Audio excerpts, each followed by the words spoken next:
You're watching the Wellness Hour, news that makes you healthier. I'm Randy Alvarez. Today's topic, replacing missing teeth with dental implants. According to my first guest, he says nobody should be wearing a loose-fitting denture.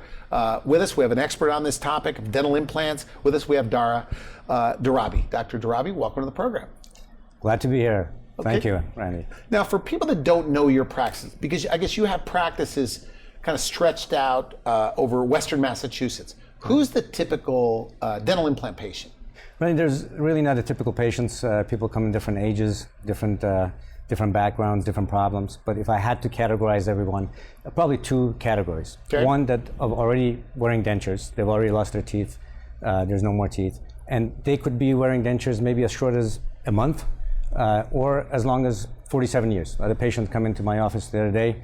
She said she's been wearing denture for 47 years. So this first category with patients who have lost all their teeth, they want something that doesn't come out like their own dentures. Okay. And with those cases, we usually provide them with fixed teeth, not dentures, something that doesn't come out, and they're pretty happy with those. Okay, good. The other category are people that are heading out that way. People who have had trouble with their teeth. Heading to dentures. Heading out to dentures, they kind of know they have bad teeth.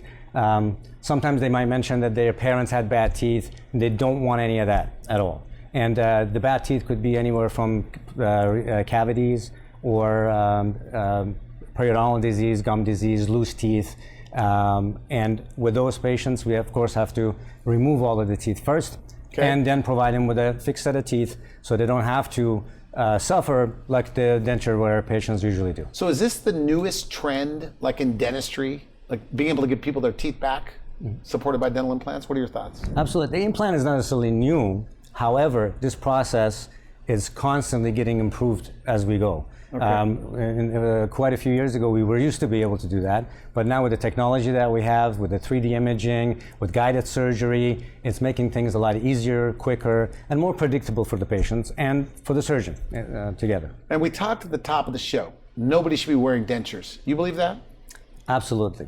I think the dentures, the old-fashioned dentures that maybe our parents wear or some of the patients wear nowadays is the technology of 1700s. Dentures were bad then, they're bad now. Exactly. They might fit a little better today, but that's it. The teeth might be a little bit better, the technology might be a little bit better, but the principle is exactly the same thing. Now, I don't think anybody is watching this, or any person you're walking on the street who wears dentures, you ask them, hey, do you want to travel the way that you traveled in 1700s? Or do you want to cook your food? Yes. Or you want to cook your food or wear your clothes or whatever it was during the 1700s? I don't think anybody wants to do that. Yeah. So that kind of got me started in the point. It's like, I need to provide something better for my patients. It's interesting what you said about people lose one tooth, then two teeth, then three teeth, and it just ends up, then they end up in a denture. Absolutely. Okay. Because it's almost like a slippery slope. And I think one of the things that the most important things I talk to my patients first is that, or my team, is that how does somebody get to become a denture patient? How does that happen? And it happens by you losing that first tooth. Then is the second one. Then is the third one. Then all of a sudden you realize, oh, you know what? I only have a few teeth left. Let's get all of these and let's get a denture. Okay. So those days are over, though. Those days are over, and one of the things that we do, the first thing that we do is that we make sure all of our patients, that even if they're losing one tooth for whatever reason it is, that one tooth is replaced. So they are not going to get there. We try to prevent that. But for those that are in that position when they have had dentures for a long time and they cannot use it, or they're tired of it, they cannot smile, they're afraid they're going to go eat to the restaurant, they have to figure out what to eat, have to eat something soft. I have to make some kind of excuse to go to the bathroom so I can, clean my dentures or my partial or whatever. Those days are over. We don't really need to go there anymore. The technology of 1700 can stay in 1700. It is 2000. Because you're saying with you could take a person with no teeth, or you had to extract all the teeth, with little as 4 or 6 implants, give them a full arch of teeth that don't come out. Absolutely. Is that true? That's true. That's true. Okay. Or a snap-in, snap-out set of teeth, a more affordable way. Okay. Correct. I think this snap-in, snap-on is still, you still are wearing a denture. So people still find it a little bit better than what they had, but it's not quite the Cadillac or the upgraded version, what actually feels like your own teeth. Well, you don't have to worry about them popping out or falling out, or you don't have to worry about taking them in and out. I used to have a patient who used to make a joke all the time. It's like, I don't want my teeth to be like stars. I was like, what do you mean? I said, well, the stars come out at night. Okay, I don't want my good. teeth to come out at night. You know, Okay. you want them to be secure. So that's what we can provide for the patient now. And how old can you be to get this done? Like somebody watching this, they're a denture wearer, or they're probably headed there, but they don't want dentures. How old? Like the oldest patients? I think I had a 92-year-old patient, 92-year-old patient, Wow. who drove himself to the office, okay, and that's what he wanted. Said, I want to have an implant, and I guess as long as you can get up out of bed, make a phone call, come to our office, and drive yourself to the office, or have somebody else drive think you. you told me we can provide you with an I think you told me that implant. some of your colleagues are doing like 95-year-olds, 96-year-olds. So age doesn't matter? They're not more likely to fall out? No, age doesn't matter. So 70 is young then to get this done? 80 is young. Okay. You know, my mother is 80 years old, 81 actually right now, and I placed implants for her, and she went from having some infected tooth on the lower teeth, having some pain, discomfort, not being able to chew any kind of food she wanted, to being happy with what she has, good set of teeth, just like natural teeth, and she can eat pretty much whatever she wants. If her son was not a dentist, she could have had like something removable, or she might have ended up in a denture. What are your thoughts? Possible. You know, I think when patients are heading that way, a lot of times, sometimes they don't know their options. Okay, and if we can talk to the patients, give them the options, educate them, they always choose the best, and the best right now is implants. Something they Like don't upper and lower teeth that don't come out. upper and lower teeth that don't come out. Where you are in Massachusetts, Western Massachusetts, are there really even, or even in the state, are there a lot of denture wearers? I mean, is it that big of a problem? Well, Randy, when I graduated from dental school almost 20 years ago, I never thought I'll have to make a denture. Actually, I think there were some dental schools at the time, or even recently, that stopped altogether teaching students dentures because they didn't think that's going to be needed. But according to the statistics that I read a while ago, there are about 178 million, 180 million people that are missing teeth, and about 40 million Americans that absolutely have no teeth. Okay, so if you go by that, There's a lot of people. there's a lot of people. So you might have tens of thousands of people in your state. Absolutely. In Boston, Mass, we have the Gillette Stadium. I think it takes about 60,000 people to fill a stadium. Okay. We can go anywhere from 5 to over 10 times that stadium, fill that up with patients who are completely missing their teeth. And they're wearing dentures. But if it's so good, if dental implants, why aren't they all, these denture wearers or people, why aren't they all coming in to do this? Very good question. The first thing is, usually when those patients who have dentures, they're out of the loop, they're out of circle. They've had their teeth removed, they've had all the bad experiences, they've gone through the infected teeth, they've gone through the root canal, and they've got this denture, and they're set. In their mind, they're set. Okay. They usually don't come to the dentist, which They don't should even know be. their options, what you're saying? Absolutely. Okay. They even don't know that something that like what we're doing right now might be existed until they get to the point that they cannot wear that denture anymore. So we're trying to prevent that by having them come in a little bit earlier before their choices, their options are limited. The other ones might be a patient who maybe thinking about the implants, or wants to have implants, but they're thinking that, you know what, I've lost probably about 25, 28, 30 teeth.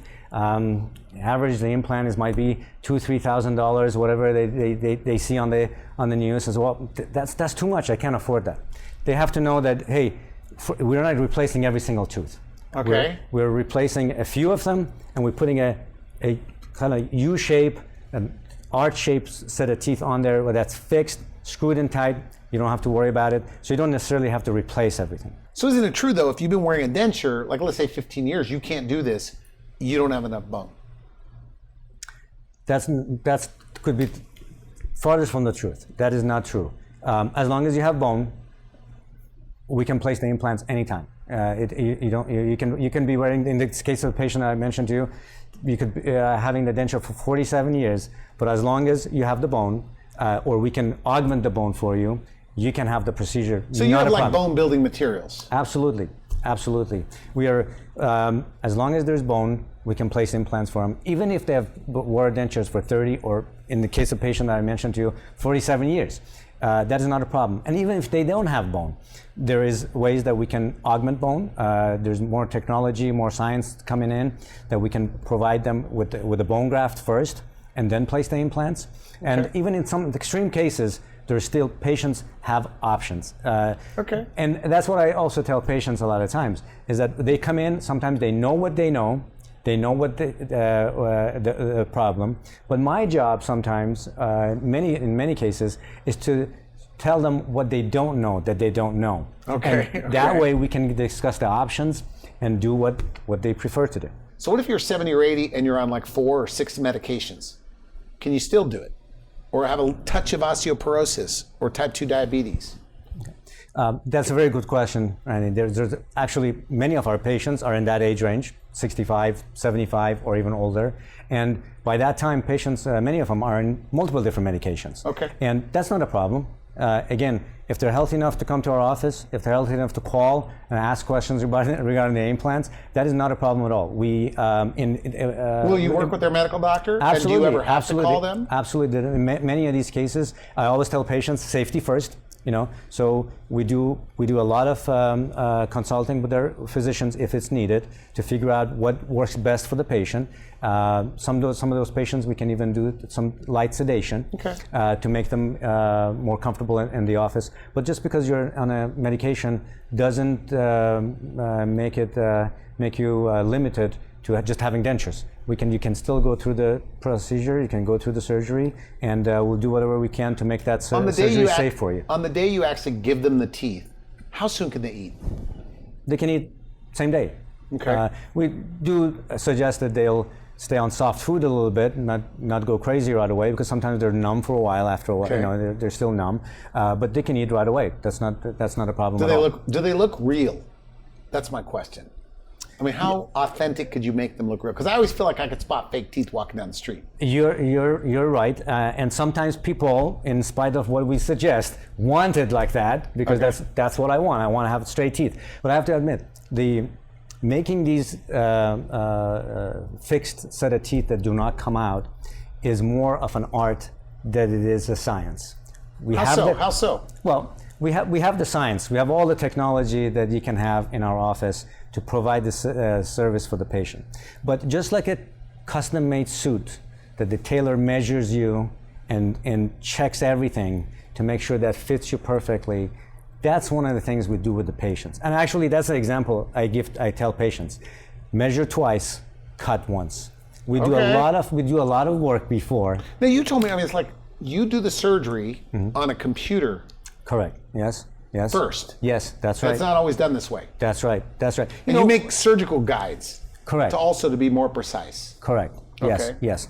And that's, with the X-ray vision, with the 3D technology that there is, unlike the old-fashioned X-ray, regular X-rays, we can actually, almost like a hologram, see your 3D picture of your jaw on the computer. And picture, every time patients come to my office, they say, this looks like a scene or a set from Star Trek with the Captain Kirk and Mr. Spock. You have all of that technology. And we can see all of that and do a virtual surgery and make that virtual a reality later in the patient's mouth. I have to admit here, one of my patients, for example, wanted to have his own teeth. Previously, before we took the teeth out, he had a silver filling. Now, we don't do silver fillings. I haven't done silver fillings in a long time. Nobody wants them. But he said, I want to have that silver filling back. Why? So his friends wouldn't notice? Exactly. Because he didn't want them to look fake, So I have gone up to that level of actually cutting into that teeth, putting a silver filling for him, so when he smiles, he has that silver filling back in there, so it doesn't look like his teeth. I mean, he had a whole set of new teeth, but he still felt like that he still had his own teeth to patients. So we do whatever we can. If there's a gap between the teeth, sometimes you can keep that too. You can keep that too. So there's a lot of measuring, a lot of adjustment, a lot of tweaking that we'll make sure we do to make sure the patient has what they expect at the end. So when they get that mirror, and that's, I think, one of the things I ask patients is, if we give them a mirror, it's like, what do you want us to provide for you to make sure that at the end, when everything is done, you're whatever I promise you, you receive. And when they tell me what it is, we make a note, we talk to them, we change as many things as we need to make sure that's what they get at the end.